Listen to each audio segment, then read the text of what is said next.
What is up, guys? This is Ibanez, and today I'm going to be bringing you guys the first PO/Showdown battle in quite a long time, actually, mainly because the server that is hosting the Pokemon Online replayer has been down for about a month now, at least around there. It's been maybe like 3 weeks or something, and the host hasn't been in communication with anybody since, so nobody really knows what's up. Which means I had to go on Showdown to find these battles, and that wasn't too bad, but I still don't get the freaking laddering system. I mean, I guess it's not that bad because I'm actually doing decent on the ladder, like I usually do with PO, but I still don't really get it. I like the regular point system on PO, so hopefully they will release that PO upload button on Showdown, so that's kind of nice. Anyways, my team is in the back and his is in the front because I don't know why, but I'm using my Hippo offense team, and I can't really call it original because it is pretty standard, but I was looking for something that I could find some battles with and not fail completely with, and it's a team that I've come accustomed to and probably is one of my better teams.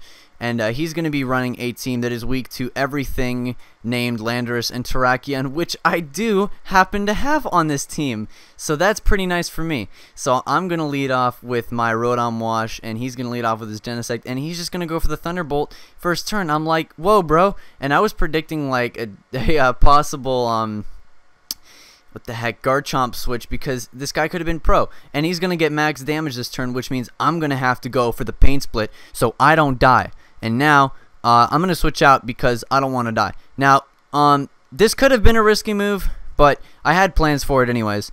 Now, I know that he's either Scarf or he's bluffing, so I'm gonna get that bluff later. So I'm going to go into my Genesect, either expecting him to go for the Ice Beam there or to go onto Rotom, and he goes on to Rotom. So I'm kind of thinking, I'm not really sure yet. So he's going to go for the Hydro Pump, and I'm going to switch out into my Amoonguss to tank that. Now, I see he has the Gothitelle on his team, and I'm a little bit worried about that. Because basically what I have to do, I already found out what I had to do at the start of this battle because his team is so weak to Terrakion and Landorus. All I have to do is just weaken Gothitelle and weaken Rotom to the point where either Terrakion or Landorus can sweep, and I've got this game. So that's pretty much going to be my my blueprints for winning this game. So now I don't want to die, but I know he might switch, predicting me to be Scarf. So I'm going to go into my Amoonguss, and he does go into his Rotom, so that's a perfect switch for me. Now here, he kind of makes a questionable move because it's kind of silly to send in an Amoonguss straight into a Gothitelle when you should be expecting the Spore, but I knew that, I don't know, I didn't know his predictions at that point, so I just decided I'm going to go for the Spore on this thing. I don't know if it's Specs or Scarf, but we're about to find out. So I'm going to keep going for these Giga Drains to try and wear it down because, as I said, if I can wear down Gothitelle and Rotom, I can sweep his team no problem. He's going to wake up. Turns out he's actually Scarf, and I'm going to put him to sleep again. So this thing isn't doing anything. Now, one play that I could have played better right here is probably thought a bit first before going for my move and actually going for my HP Fire, because taking out this Genesect would have been huge early on in the game, but I think I was kind of just playing it safe at this point. I didn't know what his Gothitelle had. So he's going to go for the Flamethrower here, and this is kind of where things happen because he is going to go for the T-Bolt here just to kill off my Rotom, which basically has given me even more information than he should have given me. So he's going to switch out into his Terrakion. I'm going to go for the U-turn because I know he's going to be predicting the Flamethrower, and I'm going to proceed to switch out into my Amoonguss to wall it completely. And now I'm going to be expecting him to go out into either Gothitelle or Genesect. So I went for the Stun Spore in case he went out into Genesect, but that would have been a dangerous play anyways. Here we go for the Hidden Power Fire, expecting the switch, but you know, it just doesn't happen. So here he's gonna go for the trick, and I'm gonna get tricked to Choice Scarf, and this is actually really hilarious because the Black Sludge is actually going to kill him. So for those of you that think that Black Sludge is a bad item if it gets tricked to you, it doesn't matter if you give it to them when they die. So I'm gonna switch out now because I don't want to take a Flamethrower, and he's actually gonna go for the Ice Beam instead, which is, I guess, a smarter move. You know, predicting that. Now this is kind of where I get a huge edge because I knew that he has nothing to take a close combat on his team, in case you didn't notice.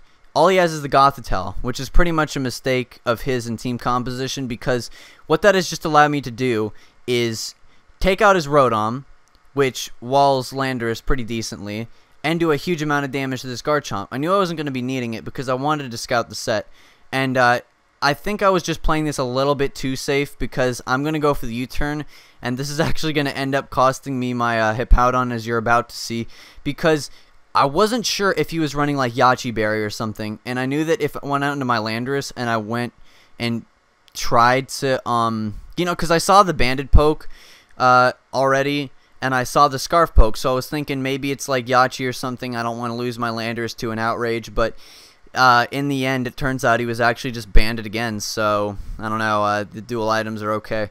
But I'm going to take out this Terrakion on the switch here, which is perfectly fine, and I'm going to sack my Amoonguss right here to an Outrage, because I know I don't need it at this point. It's just going to kind of become a burden to the team, so sorry Amoonguss, you and your mushrooms are going to have to go, man. So now I'm going to send out my Genesect, and I'm going to proceed to go for the Ice Beam, and he's going to make some okie dokie, I don't know what you're doing plays, because he's going to let his Genesect die, which is like, okay. So his Genesect dies right here, and now this is where things happen, because he has to go for the Fire Blast in order to KO me. And I know that my Landorus can take a Fire Blast, so I'm going to take the Fire Blast, and I pause randomly. I'm going to go for the Earth Power. That is just enough damage, actually that's more than enough damage now that I think about it, to bring him down to the point where a Genesect U-turn will KO, and of course the +1 attack boost is just a bonus.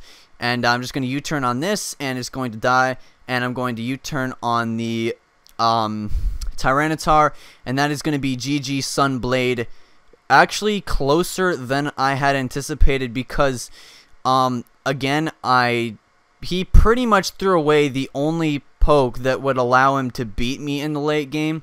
But now that I think about it, he really didn't have a choice, because as you saw, his team without Gothitelle was extremely Terrakion weak. He had absolutely no switch in, and you know, that's basically just what happens. So yeah. So leave a like if you guys enjoyed. Leave a comment on why you liked it or why you disliked it. I don't really care, as long as you leave a comment. It's always nice. And yeah, it's gonna be the end. So see you guys next time. Peace.